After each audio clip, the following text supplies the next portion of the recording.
Well, if you consider situations here on the Korean Peninsula and how it's divided, national security is always a big issue in national elections here, and this year is no different. And in terms of national security, with tensions on the rise, that would you would think that it tends to favor the conservative vote and conservative candidates here, particularly Hong Jun-pyo. He's of the Liberty Korea Party. That's the byproduct of former President Park Geun-hye's former party.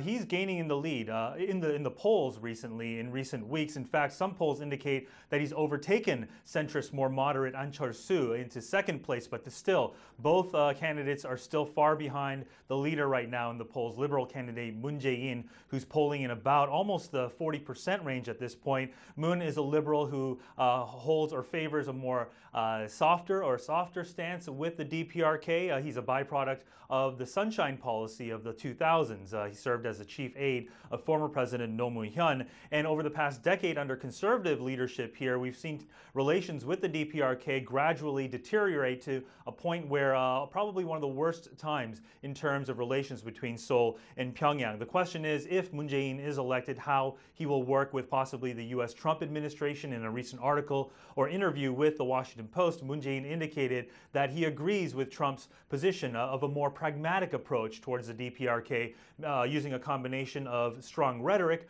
also leaving the possibility to dialogue open with the DPRK leadership.